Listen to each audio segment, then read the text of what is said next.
मैंने full proof 8 point लिखे हैं। एक एक पॉइंट को सिस्टमेटिक वे में फिनिश करूंगा और उसको तुम्हें फॉलो करना है।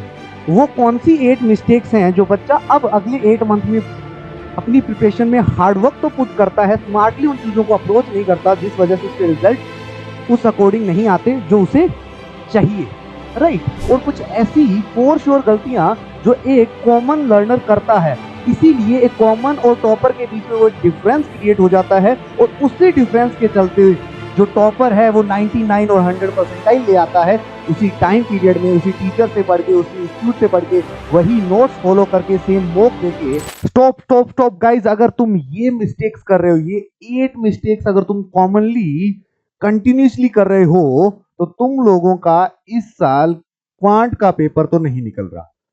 हर बार हार्ड वर्क ही काम नहीं आता, कुछ स्मार्ट अप्रोच की जरूरत पड़ती है, कुछ डायरेक्शंस की जरूरत पड़ती है जो टॉपर्स हमेशा फॉलो करते हैं, जिस वजह से वो एक लिमिटेड टाइम पीरियड में, एक लिमिटेड वे में पढ़ाई करके, एक सीक्वेंस में पढ़ाई करके और कैट एग्जाम इजीली निकाल लेते हैं। बट मोस्ट ऑफ टाइम जो लोग पूरे साल पढ़ाई करते हैं, सिस्टमेटिक वे से पढ़ाई नहीं करते, एक सिली मिस्टेक्स करते रहते हैं, एक ऐसी मिस्टेक जो रिपीट मोड में चलती रहती है, ऐसी 8 मिस्टेक्स के साथ मैं आज की वीडियो में पूरा डिस्कस करूंगा क्वांटिटी एप्टीट्यूड में। अगर तुम लोग ये 8 मिस्टेक्स नहीं करोगे, सब कुछ सीक्वेंस में फॉलो करोगे, तो बहुत हाई चांस है कि तुम लोग इस साल 100 परसेंटाइल ले आओ क्वांटिटी एप्टीट्यूड में। फॉर श्योर ये जो स्ट्रेटजी मैं डिस्कस करने वाला हूं, ये एक टॉपर स्ट्रेटजी होने वाली है। But make sure one thing guys, full proof तरीके से तुम्हें डेडिकेशन के साथ सारी मिस्टेक्स को अवॉइड करते हुए एक सिस्टमेटिक वे में पढ़ाई करनी पड़ेगी। जनरली अपन लोग क्या करते हैं, जब अब पढ़ना स्टार्ट करते हैं तो एक फ्लो और मोमेंटम जब हम लोग बना लेते हैं तो सिली मिस्टेक्स होती हैं और कुछ ऐसी फॉर श्योर गलतियां जो एक कॉमन लर्नर करता है, इसीलिए एक कॉमन और टॉपर के बीच में वो एक डिफरेंस क्रिएट हो जाता है और उसी डिफरेंस के चलते जो टॉपर है वो 99 और 100 परसेंटाइल ले आता है उसी टाइम पीरियड में, उसी टीचर से पढ़ के, उसी इंस्टीट्यूट से पढ़ के, वही नोट्स फॉलो करके, सेम मॉक देके। तो क्या ऐसा है जिनसे हमें बचना चाहिए, जो बेसिकली पूरे एफर्ट लगाने के बाद भी हमें वो रिजल्ट नहीं मिल पा रहे? पूरे साल मैंने सर एक प्रॉपर वे में, सेम एटीट्यूड में आपकी ही क्लास से पढ़ाई की, सारी चीजें फॉलो की, स्टिल मेरे वो मार्क्स नहीं आए, स्टिल मैं सेक्शनल कट ऑफ क्लियर नहीं कर पाया। तो ऐसा क्यों होता है? तो इन सारी चीजों से बचने के लिए मैंने तुम्हारे इस 8 मंथ में होने वाली 8 मिस्टेक को आइडेंटिफाई किया है।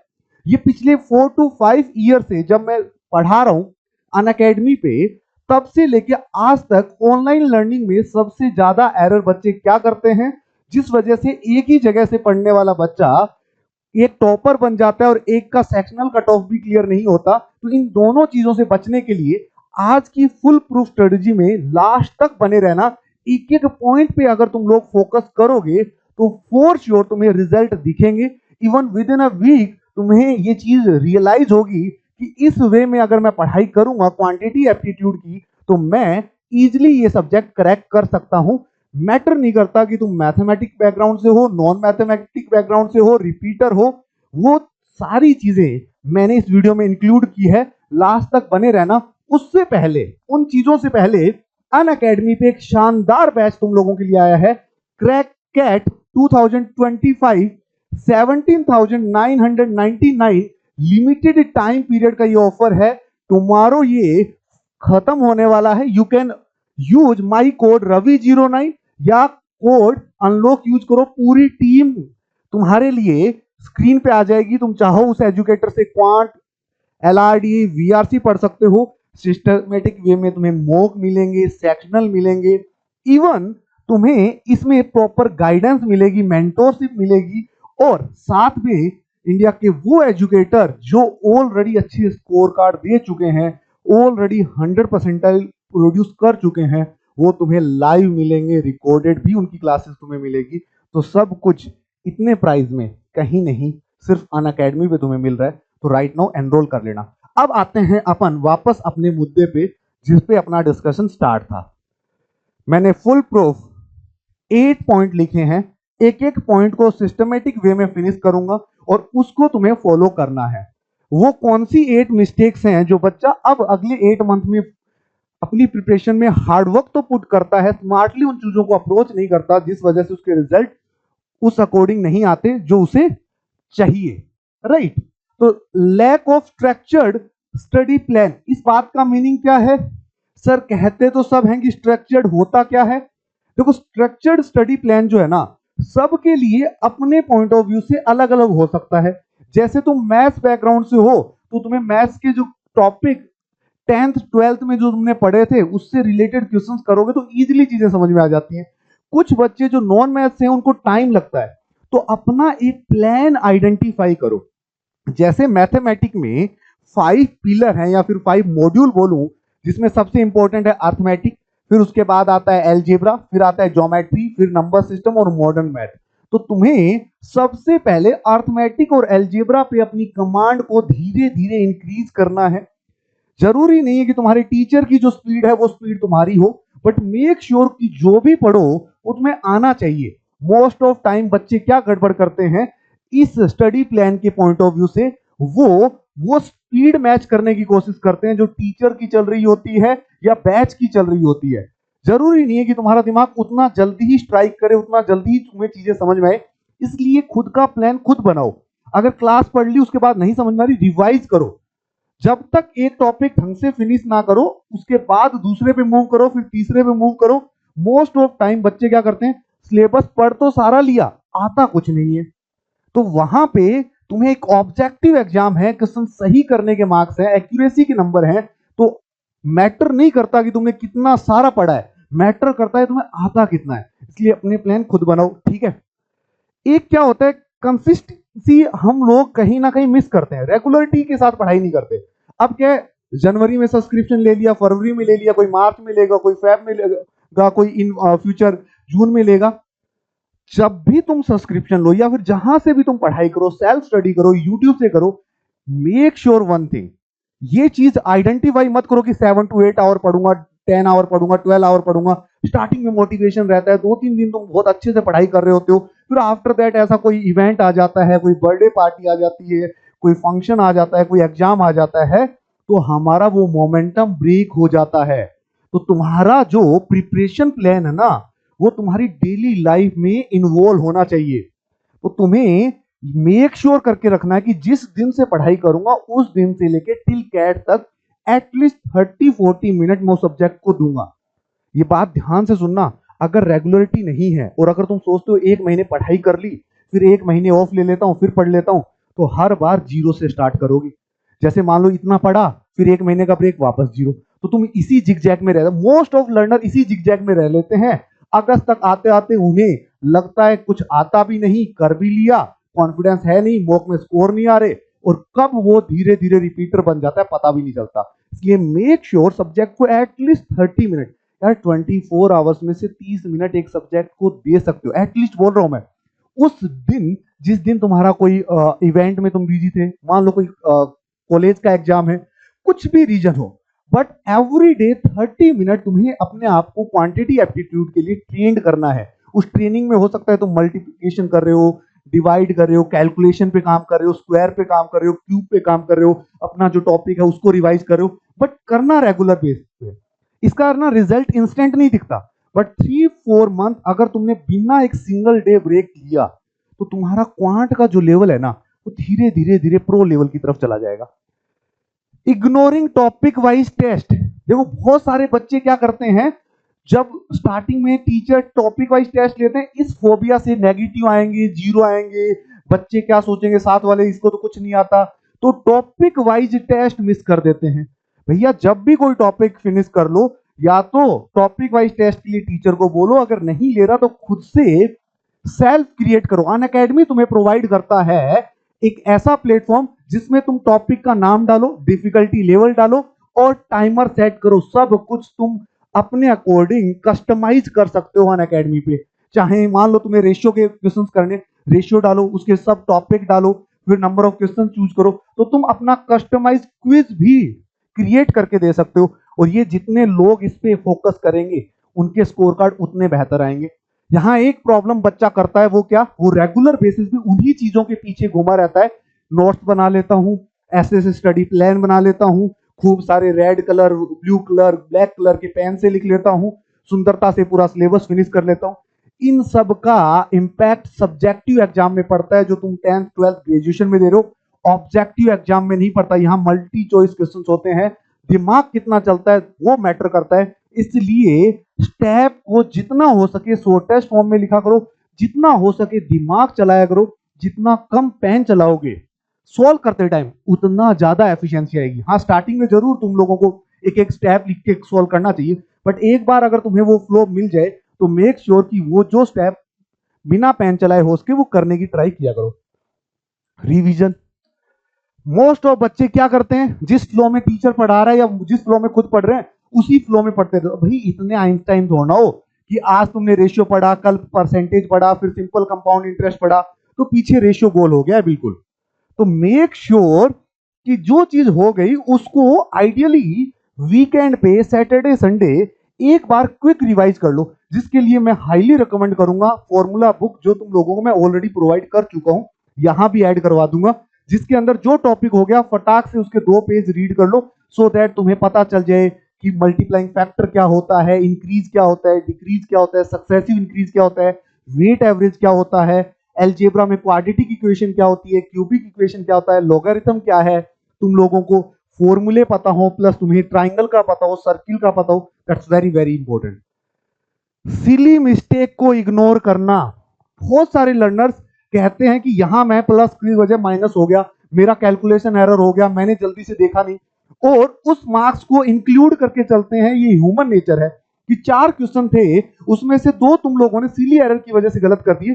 कॉन्फिडेंस से मेरे सामने आओगे, कहोगे सर चारों सही थे, एक सिली मिस्टेक होगी। भाई वो नहीं सुनेगा, कैट का स्कोर कार्ड ये नहीं सुनेगा कि तुमने सिली मिस्टेक की है कि सही किया है, या कंप्लीट तुम्हें नहीं आता था। जो बच्चा ए को ए सिलेक्ट करेगा उसको पूरे नंबर मिलेंगे, और जिसने ए सिलेक्ट नहीं किया, गलती से भी बी सिलेक्ट कर लिया, तो भी उसे माइनस में ही मिलेंगे। तो ये सिली एरर और बड़ी एरर दोनों बराबर की बात है। सिली एरर में माइंड मानता नहीं है, बड़ी एरर में आदमी मान जाता है। तो सिली एरर को इग्नोर करना बंद करो। मल्टीप्लिकेशन नहीं आता, अलग से 30-40 मिनट लगाओ। एडिशन नहीं आता, उसमें टाइम लगाओ। माइनस करना नहीं आता, मल्टीप्लाई करना नहीं आता, स्क्वायर याद नहीं रहते, क्यूब याद नहीं रहते, प्रॉपर वे में लिख के अपने स्टडी टेबल के आसपास चिपका लो, सो दैट तुम रोज जब भी क्लास स्टार्ट करो एक बार क्विकली उसे रिवाइज कर लो। एक बच्चों की बहुत बड़ी प्रॉब्लम है, सो कॉल बुकों को बहुत जल्दी सॉल्व करते हैं कि भैया मेरे किसी भाई ने रिकमेंड कर दी, ये वाली बुक कर लो, यहां तुम्हारा कैट निकल जाएगा।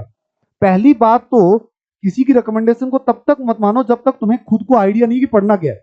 बहुत सारे बच्चे क्या होते हैं, मार्केट में हजारों बुक हैं, कोई भी उठा के सोल्व करने लग जाते हैं, रैंडम क्वेश्चन करते हैं, फिर ग्रुप में भेजते हैं, ग्रुप वाले बच्चे अलग परेशान हो, सर ने तो करवाया ही नहीं, ऐसा कॉन्सेप्ट तो पढ़ा ही नहीं, कहीं हम गलतियां तो नहीं कर रहे, सेल्फ डाउट होने लग जाता है। रैंडम क्वेश्चन पिक करके सोल्व करना बेवकूफी है। कैट एक सिस्टमेटिक एग्जाम है, एक सिलेबस ओरिएंटेड एग्जाम है। अगर तुम लोग 22 क्वेश्चंस में से 10 प्लस क्वेश्चन सही करते हो, you are topper of India. India में टॉप करने वाले लर्नर्स में से हो तुम। वो चाहता ही नहीं कि सारे क्वेश्चंस हो, तो कई ग्रुपों में जानबूझ के तुम्हें डिस्टर्ब करने के लिए, तुम्हारा मोमेंटम ब्रेक करने के लिए ऐसे क्वेश्चन डाल दिए जाते हैं, जिससे तुम्हारा पूरा फ्लो ब्रेक हो जाता है, सेल्फ डाउट आने लग जाता है, क्वेश्चन सॉल्व नहीं हो रहे होते। तो ये रैंडम क्वेश्चन से बचा करो। रैंडम क्वेश्चन से अच्छा जो तुम्हें आता है वो सही हो। पेपर में एक बहुत इंपॉर्टेंट बात है बेटा, जो बच्चा जितना पढ़ा है वो क्वेश्चन अगर सही कर पे आ गया, मान लो उसने वो आइडेंटिफाई कर लिया और सही कर लिया, किसी का पेपर नहीं अटकेगा, सबके क्वांट में अच्छे नंबर होंगे। प्रॉब्लम क्या है, करने सब जाते हैं, आता कुछ नहीं है। इसलिए जो आता है उसको आइडेंटिफाई करना, उसको सोल्व करना, इस पे काम करो, अपने आप बात बन जाएगी। 7th है इग्नोरिंग टाइम मैनेजमेंट। 2 टाइप का टाइम मैनेजमेंट है। एक तो जो बच्चा ऑफिस के साथ पढ़ाई कर रहा है, उसको लगता है मैं लाइव नहीं ले पा रहा, मैं तो रात को फ्री होता हूँ, क्लासेस तो दिन में रहती हैं, इवनिंग में रहती है, लेट नाइट रहती है, इस बैच में वो वाला फेवरेट टीचर नहीं पढ़ा रहा, इस बैच में वो नहीं पढ़ा रहा, कंफ्यूज हो। अपने टाइम को मैनेज करो, कस्टमाइज वे में अनअकैडमी का जो प्लस प्लानर है खुद सेट करो। कल को किसी ने तुम्हें रिकमेंड कर दिया, ठीक है, तुम्हें रिकमेंडेशन के बाद 10 to 12 डे के बाद समझ में आया इसी से ये पढ़ना है, अपना प्लानर खुद डिसाइड करो, अपने टाइम पे डिसाइड करो, कोई डाउट आए तो उस टीचर की कोई लाइव क्लास में जाओ या फिर उसकी डाउट डिस्कशन ग्रुप में जाओ, वहां डाउट पूछ लो। अनअकैडमी पे हर टीचर हर एक बच्चे का डाउट डेफिनेटली सॉल्व करता है, जो कहीं ना कहीं तुम्हारे लिए एक प्लस पॉइंट है। तो यहाँ टाइम मैनेजमेंट में एक चीज ध्यान से समझना, जिनके ऑफिस है वो अपना कस्टमाइज वे में करें। अर्ली मॉर्निंग पढ़ते हो तो अर्ली मॉर्निंग, आफ्टरनून वाले हो आफ्टरनून, लेट नाइट वाले हो लेट नाइट, बट खुद का प्लानर होना चाहिए। एक दिन में 2 सब्जेक्ट कैरी करो, तीनों सब्जेक्ट कैरी मत करो। प्लस जिनका कॉलेज है, भैया पूरे दिन आराम से कॉलेज जाओ, कॉलेज के अंदर ऐसा ग्रुप बनाओ जो कैट की प्रिपरेशन करता है, नहीं करता है तो थोड़े उन्हें इंसिस्ट करो, क्योंकि जितने ज्यादा कैट लर्नर आसपास रहेंगे उतना ज्यादा फोकस रहेगा, उतना ज्यादा तुम्हारे माइंड में कंपटीशन पॉइंट ऑफ व्यू से एक पॉजिटिव एनर्जी रहेगी।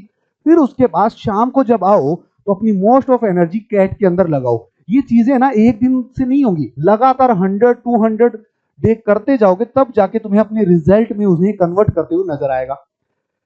इसके बाद है ओवर कॉन्फिडेंस। बहुत सारे बच्चे क्या होते हैं कि बहुत इजी वे में क्वेश्चन कर लेते हैं, बेसिक क्वेश्चन कर लेते हैं, ओमैट्स के क्वेश्चन करके खुश हो जाते हैं। तो ध्यान रखना, ये चीज आइडेंटिफाई करना कि क्या सच में तुम उस लेवल का कंटेंट कंज्यूम कर रहे हो क्या, जिस लेवल का कैट में पूछा जाता है।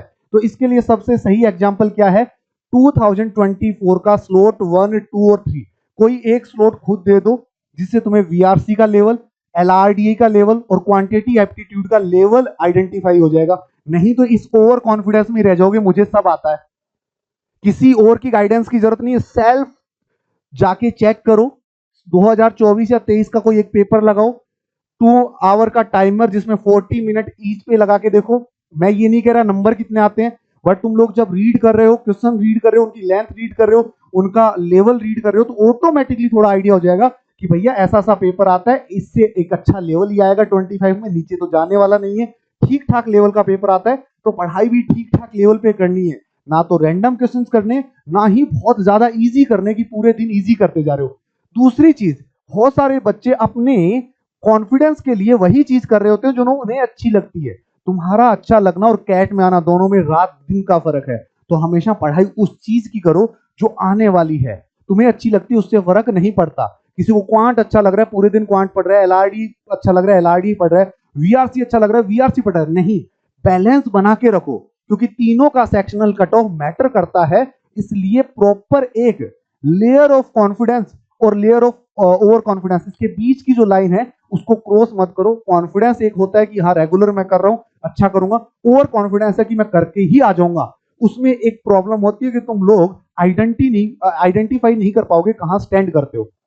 होप सो कि ये 8 पॉइंट जब मैंने तुम्हारे सामने रखे हैं तो तुम्हारे माइंड में एक क्लियरिटी तो आ गई है कि चीजें बहुत सिस्टमेटिक वे में की जाए तो रिजल्ट में कन्वर्ट हो जाएगी। मैं यहां बात नहीं कर रहा कि 10 से 12 घंटे पढ़ाई करनी है, रात दिन पढ़ाई करनी है, कंसिस्टेंसी के साथ पढ़ाई करनी है, रेगुलर करनी है, प्लानिंग के साथ पढ़नी है, रैंडम क्वेश्चंस नहीं पढ़ने, कुछ भी पढ़े बिना कुछ भी क्वेश्चन सॉल्व करने पर ट्राई नहीं करना।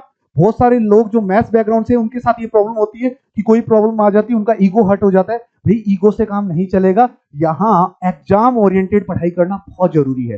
होप सो ये जो शॉर्ट वीडियो तुम्हें क्वांट के लिए जितनी प्रॉब्लम्स थी उनको आइडेंटिफाई करने में हेल्प कर रहा है। अगर ऐसा है तो अनअकैडमी का ये ऑफर तो तुम लोग देख ही चुके हो, ये फाउंडेशन बैच आ रहा है, इसको एक बार देख लेना, इसमें इंडिया के टॉप एजुकेटर्स हैं तुम्हारे लिए। इसके साथ साथ अमित रोड़ा सर की 22 मार्च को एक फ्री लाइव वेबिनार है, एक वर्कशॉप है, जिसके अंदर तुम लाइव अपने डाउट पूछ सकते हो, सर से अपनी प्लानिंग जान सकते हो, वीआरसी के लिए आगे उनके क्या प्लान है, तुम्हारी क्या प्रॉब्लम्स है, सब कुछ यहाँ पे ऑप्शंस होंगे, तुम डायरेक्ट चैट कर सकते हो, एवरीथिंग फॉर यू। जाके ये एनरोल कर लेना, ये अनअकैडमी की ऐप में मिलेगा। जैसे ही तुम लोग सर्च करोगे अमित रोड़ा सर, तुम्हें ऑटोमेटिकली ये चीज मिल जाएगी। आज के लिए इतना ही रखता हूं बेटा, बस ये एक लास्ट में एक बार ऑफर चेकआउट कर लेना, और अगर इसे यूज करना चाहो तो ये बेस्ट ऑफर है इंडिया की बेस्ट कैट टीम के साथ। आज के लिए इतना ही, thank you so much, see you soon guys, bye bye, take care.